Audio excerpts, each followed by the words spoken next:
بیا هم ستړي مه شئ. په خپرونه کې را سره د سولې اړوند موضوعاتو باندې به نن میلمه وي. د سولې خبرې هم تر دې ځای رسېدلې چې ټرمپ سفر و افغانستان ته، او له سفر وروسته بیا بېلابېلې غبرګونونه او څرګندونې وشوې. امریکا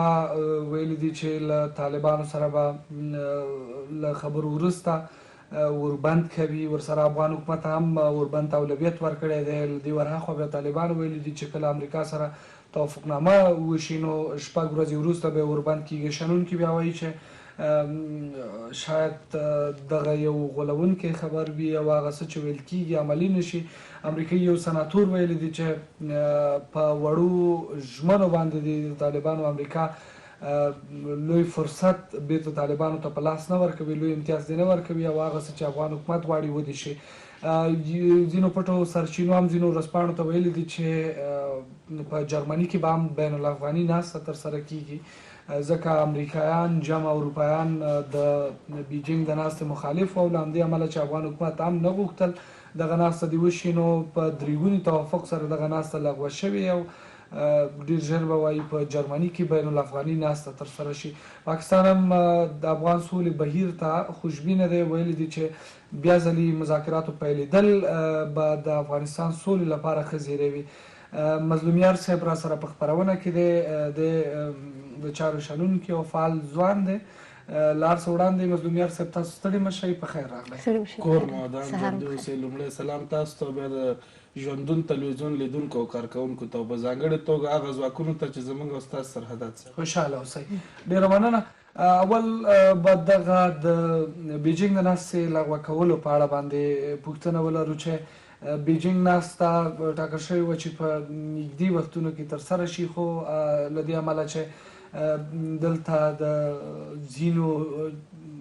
مشرانو لخوا که ورته ووایو یا رهبرانو لخوا، سیاسي مشرانو لخوا د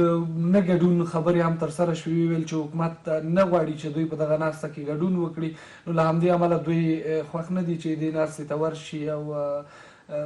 ځینې نورې خبرې هم ترسره شوې چې ځینو یې د لیست په اړه ویل چې د لیست د اوږدوالي له امله چې لیست حکومتي دی دغه ناسته نه ترسره کېږي. ستاسو نظر اصلي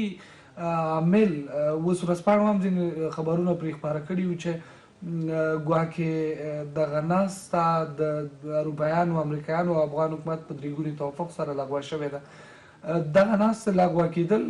څه اغېز لرلی شي د سولې پر روانه پروسه باندې، او ولې به ستاسو نظر لغوه شوې وي؟ لومړی باید دا ووایو چې اصلا کله چې دغه غونډه پیلېدله نو په دې وخت کې سهیل شاهین چې کوم د طالبانو د سیاسي دفتر ویان دی، هغه یو اعلامیه خپره کړه. هغه دا وویل چې هر څوک چې په دغه غونډه کې ګډون کوي د افغانستان له اړخه دا به د خپل ځان په نفع باندې راځي، یعنې د افغان حکومت په دغه باندې نشي راتللی چې د هغې په سویه راشي او موږ سره خبرې وکړي. نو یو خبره همدا هم وه چې دغه غونډه چې وه نو کله چې افغان حکومت یو چېرته ځي دا خو د خپل ځان په مناسبت ځي، یعنې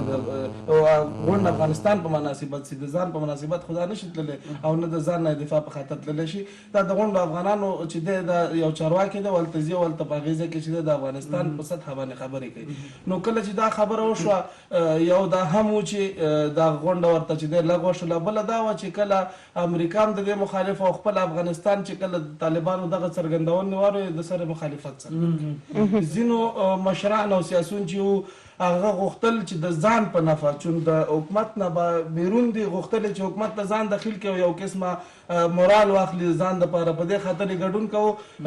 دا علت یې هم و چې حکومت ونه غوښتل چې هغه اشخاص د پکې ګډون وکړي چې هغه یوازې د ځان په نفع، ملي ګټو ته ژمن خلک نه وي، د ځان په نفع هلته کارونه وکړي او په دغه غونډه کې ګډون وکړي. نو همدغه اساس و چې حکومت اعلان وکړ چې ځینې مشران د دې ځای ته نه ځي، د دغه مخالفت شتون هم و، په دغه خاطر باندې دغه غونډه لغوه شوه. ستاسو نظر اغېزې د سولې په روانو خبرو، د سولې په پروسې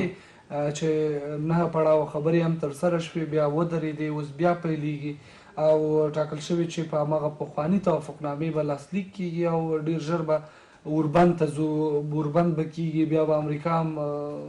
لومړی خپل پوځیان کموي، له هغه وروسته به یې صفر کوي.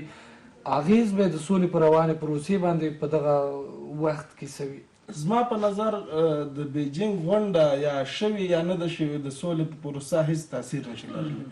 ځکه چې د طالبانو او امریکا ترمنځ خبرې وي او موږ او تاسې ته چې دی کومه لاره هوارۍ د بین الافغاني مذاکراتو او یا د اوسنۍ سولې د خبرو دا درسته پروسه چې وه دا د امریکا او طالبانو ترمنځ وه که اوس په بیجینګ کې غونډه کیږي یا نه کیږي دا کومه ستونزه نه لري او نه په سوله باندې کم تاثیر شته دا چې ونه شو او بیرته د ټرمپ سفر افغانستان ته او د هغې خبرې تاسو که بله ورځ واورېدلې چې هغې دا وویل چې زه په لنډ وخت کې به موږ د طالبانو سره بیا مذاکرات پیل کړو او د دې ترڅنګ به خپل ځواکونه په تدریجي ډول باندې د افغانستان نه باسو او په هغه څرنګه چې تاسې مخکې یادونه وکړه چې په هغه توافقنامه چې مخکې 9 پړاوه خبرې پکې شوې وي بېشکه انشاءالله موږ راتلونکي ته هیله یو او په لنډ وخت کې به دغه خوږ خبره او دغه د سولې مړه ډیوه چې افغانستان دپاره وه هغه به بیا روښانه شي او افغانان به یې دې نه برخمن شي د ټرمپ سفر افغانستان ته بیا وروسته ځینې ورځپاڼو خبرونه راخیستي دي چې په دوحه کې ځینې پرمختګونه سوي ستاسو له نظره دغه پرمختګونه به د دې سبب شي چې افغانستان ته سوله راشي داسې ونه شي چې ټرمپ بیا یو ټویټ وکړي او د هغه په خاطر ټول هر څه هغه پړاوونه چې 9 پړاو ول هغه یې د منځه ویوړل او بیا دغسې یو څه رامنځته شي که موږ او تاسې وګورو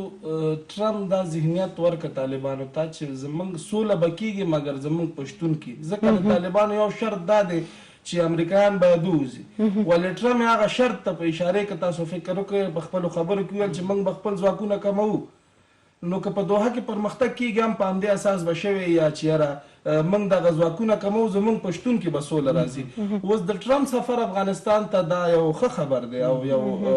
ښه لاسته راوړنه ځکه چې که چېرته امریکا خپل هم دې ته اوس واداره شوې ده چې نوره د سوله راشي امریکا هم د جنګ نه نوره ستړي شوي طالبان هم ستړي شوي دي او افغانان تر بل هر وخت سولې ته ډېر نږدې شوي او تر ټولو زیات تږي ورته افغانان دي نو په دې صورت باندې انشاءالله چې اوسنۍ کومې خبرې د ټرمپ تاسې به اورېدئ نو دغه خبرو ته په اشارې باندې اوس امریکا خپل هم دې ته واداره شوی چې سوله څومره زر کېدلی شي را دې شي ځکه چې ټرمپ دغه ورځې چې د هغوی د اختر ورځې دي هغه راځي او د خپلو ځواکونو د مورال دپاره او بیا راځي د افغانستان د خلکو دپاره داسې یو زیری راوړي دا د هغه دپاره هم په راتلونکي کې یو ښه خبر ده ځکه هلته هم ولسمشر ټاکنې دي غواړي د خپل ځان په نفع داسې یو څه وکړي خو د سولې په باره کې چې دی دغه کمې خبرې وکړي دغه بیرته به لغوه کېږي نه او هیله شته چې سوله دې ډېره زر راشي ډېر دغه د سولې خبرو ځنډېدا ته یو بهرنی سیاسي لامل هم ورکوي وایي چې ګنې ټرمپ د افغانستان سوله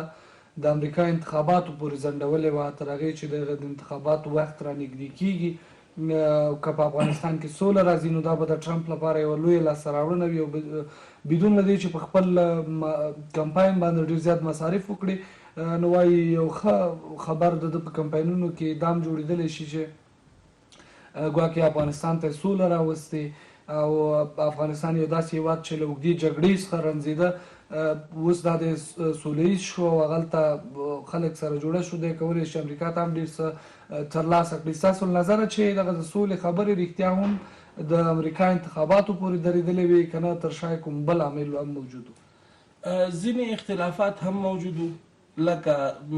طالبانو ځینې زیاتې غوښتنې له حده ډېرې پورته غوښتنې کولې په هغه صورت کې هم د سولې د راتګ امکان په افغانستان کې چې دا په افغانستان په خلکو باندې تحمیلي سوله وه نه شو کېدلی چې سوله یې تر منځته راشي او ځینې لاملونه دا هم هر سړی چې یو کار کوي هر چېرته چې څوک سرمایه ګزاري کوي هغه د خپل ځان په نفع باندې ډېری کارونه کوي نو اوس چې د چا نفع په کم کار کې هغه کارونه کوي بل خپله ټرمپ چې دی دا د ویلسونیزم د مکتب ملاتړی دی نو د امریکا منافع ورته ډېرې پیاوړي دي تر نورو نو په همدې اساس باندې که دغه د ځان دپاره یو کمپاین یې وبولي او که هر څه نو ټرمپ چې دغه سوله څومره وځنډوله دا د خپلو کمپاینو په اساس باندې نو کیدای شي چې اوس سوله هم راشي او هغه جنجالونه او کمې ستونزې چې موجودې وي په توافقنامه کې هغه چې دی هغه نورې حل و فصحه شوي نو په دې خاطر هم د سولې د راتګ امکان ډېر ټرمپ او طالبان سره کینی مثلا هوکړه لیک لاسلیک کوي هغې نه وروسته به وربند کېږي دلته افغان حکومت او افغان ولس څومره په دغه هوکړه لیک باندې باوري اوسي داسې ونیسي چې یو هوکړه لیک دوی لاسلیک کړي او هغې نه وروسته نه وربند اوسي او نه بل چې وشي دغه هیلې چې موږ لرو دغه ټولې له منځه لاړې شي تاسو به د افغان ولسمشر خبرې اورېدي هغه تر هر څه مخکې خپل افغانستان ته او د افغان ستونزمن ولس ته چې دی ترجیح ورکړې په خپلو خبرو کې. نو که چېرته توافق لاسلیک کېږي نو دا توافق او دغه دومره هڅې دا د بین الافغاني مذاکراتو په خاطر باندې وي او د اوربن په خاطر وي. کله چې تاسو د حمدالله محب خبرې واورئ څه وخت مخکې څرګندونې کړې وي چې زموږ شرط لومړی دا دی چې حد اقل باید یو میاشت اوربن چې دی طالبانو کې. نو په همدې اساس باندې چې د طالبان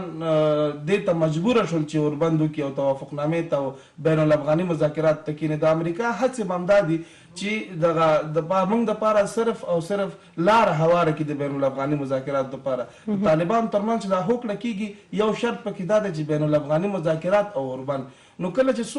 هوکړه لیک لاسلیک کېږي نو د خپل لاسلیک نه په شا کېدل دا هېڅ معنا نه لري. نو انشاءالله دې ته هیله شته چې کله هوکړه لیک لاسلیک شي نو اوربند به هم کېږي او په ستونزه به نه. پاکستان هم ویلي دي چې د افغان